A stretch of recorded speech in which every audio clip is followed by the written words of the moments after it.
Hello प्यारे बच्चों, स्वागत करते हैं केटीएस सक्सेस जोन में। मैं हूं आप सभी का केटीएस भैया और आज के लेक्चर में आप सभी का स्वागत है।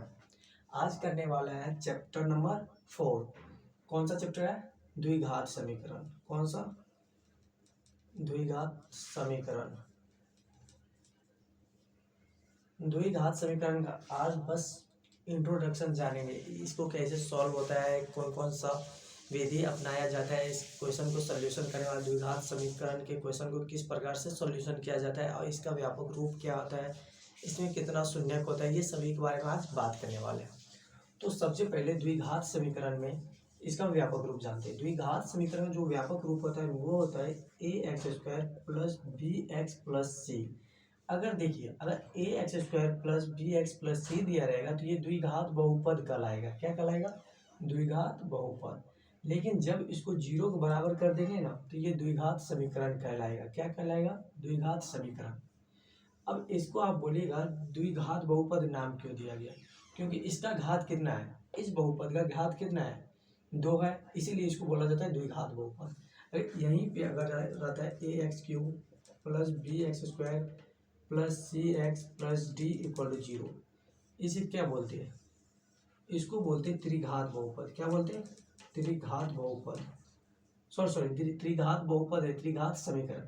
तो ये 0 के बराबर नहीं रहता तब इसको बोलते हैं त्रिघात बहुपद, और जब ये 0 के बराबर हो गया इसे बोलते हैं त्रिघात समीकरण। क्या बोलते हैं? समीकरण। अब देखिए, इतना तो आपको पता चल गया इसका जनरल फॉर्म क्या होता है द्विघात बहुपद का। ax² plus bx plus c equal to 0। ये हो जाता है इस बहुपद का व्यापक रूप, द्विघात बहुपद का द्विघात समीकरण का व्यापक रूप। अब आ जाइए, अब बोलिएगा भैया मूल क्या होता है और शून्य क्या होता है?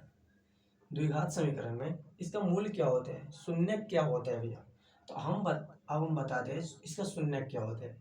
अगर ऐसी कोई भी संख्या जिसे इस समीकरण में पुट करने पर, क्या करने पर, मान को पुट करने पे 0 आ जाए तो वो मान इस बहुपद का शून्य कहलाएगा।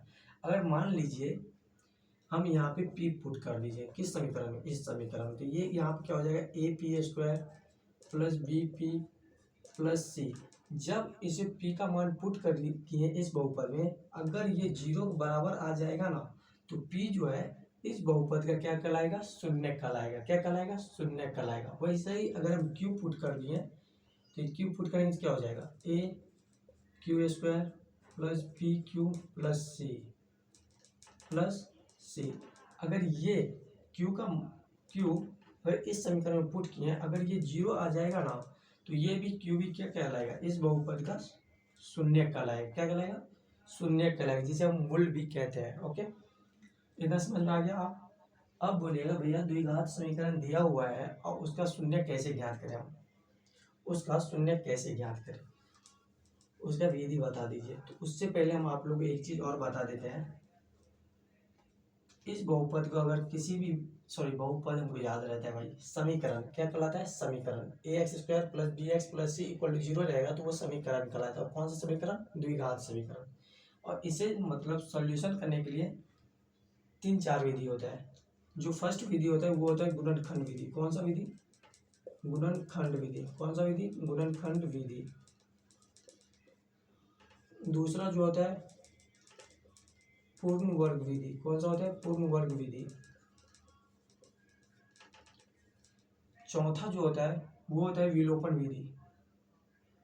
विलोपन नहीं, सॉरी, इसमें विलोपन विधि नहीं, गुणनखंड विधि, पूर्ण वर्ग विधि, विलोपन विधि जो होता है वो 2 चर वाले रैखिक समीकरण में होता है। ठीक है। और एक होता है श्रीधाराचार्य विधि, जिसे हम कहते हैं द्विघात सूत्र। क्या कहते हैं? द्विघात सूत्र भी कहते हैं। अब बोले भैया द्विघात सूत्र क्या होता है, गुणनखंड विधि क्या होता है, पूर्ण वर्ग विधि क्या होता है, ये सभी हम जानेंगे आने वाले लेक्चर में। तो आज के लेक्चर में सिर्फ जानेंगे द्विघात सूत्र क्या होता है। द्विघात सूत्र को कहा जाता है श्रीधाराचार्य विधि भी कहा जाता है। क्या कहा जाता है? श्रीधाराचार्य विधि। तो आज के लेक्चर में बस हम जानेंगे द्विघात सूत्र क्या होता है। ax² plus bx plus c equal to 0 रहेगा, ये होता है द्विघात बहुपद का व्यापक रूप। तो इस प्रकार का जो समीकरण दिया रहेगा उसका सॉल्यूशन द्विघात सूत्र द्वारा कैसे किया जाता है उसके बारे में आज जानेंगे। ठीक है, तो आइए जानते हैं। तो किसके बारे में जानेंगे? द्विघात सूत्र। तो द्विघात सूत्र क्या होता है? तो द्विघात सूत्र का जो फॉर्मूला होता है वो x इक्वल टू होता है, x इक्वल टू क्या होता है? Minus b plus minus root under b square minus 4ac बटा 2a। द्विघात सूत्र का फॉर्मूला क्या होता है? x equal to minus b plus minus root under b square minus 4ac बटा 2a। और ये जो आपका है ना बी स्क्वायर माइनस 4ac, इसे डी भी बोला जाता है। क्या बोला जाता है? डी। क्या बोला जाता है? डी। अगर डी ग्रेटर देन 0 रहेगा ना तो इसका जो शून्य आएगा वो वास्तविक होगा। क्या होगा? वास्तविक और भिन्न होगा, समान नहीं होगा, भिन्न होगा। अगर डी इक्वल टू 0 आ जाएगा तो इसका जो शून्य होता है वो वास्तविक तो रहेगा क्या, और समान भी रहेगा। और डी लेस देन 0 हो जाएगा तो ये अवास्तविक हो जाएगा। क्या हो जाएगा? अवास्तविक और असमान रहेगा। क्या रहेगा? असमान। कब? जब डी ग्रेटर देन 0 तो वास्तविक रहेगा, डी इक्वल टू 0 तो वास्तविक सब रहेगा और समान रहेगा, और डी लेस देन 0 तो अवास्तविक रहेगा। अब बोले मुझे एक एग्जाम्पल करके बताइए। तो इसका जो एग्जाम्पल है ना वो आने वाले लेक्चर में करेंगे। आज बस इतना ही जानेंगे कि द्विघात समीकरण क्या है, द्विघात समीकरण को कैसे ज्ञात किया जा सकता है, द्विघात समीकरण का कितना शून्यक होता है, द्विघात समीकरण का कितना शून्यक होता है? 2 ही शून्यक होता है। त्रिघात समीकरण रहेगा तो उसका 3 शून्यक होता है। ठीक, ये सब याद रखिएगा। और एक जो बहुपद चैप्टर में आप लोगों को पढ़ाए होंगे एक फॉर्मूला द्विघात बहुपद के रूप में, तो यहाँ पे भी वही अप्लाई होगा। अगर इस समीकरण का 2 शून्यक रहेगा, क्या रहेगा? 2 शून्यक, एक रहेगा अल्फा, अगर एक रहेगा बीटा, और बोलेगा कि द्विघात समीकरण ज्ञात कीजिए, तो यहाँ पे भी आप पहले अल्फा प्लस बीटा के और इसके जो गुणांक है ना, गुणांक एक्स स्क्वायर का गुणांक क्या हो गया? ए, एक्स का गुणांक बी और सी कांस्टेंट होता है। तो इस गुणांक और शून्य के बीच में अगर संबंध बोलेगा बताने के लिए तो क्या होता है?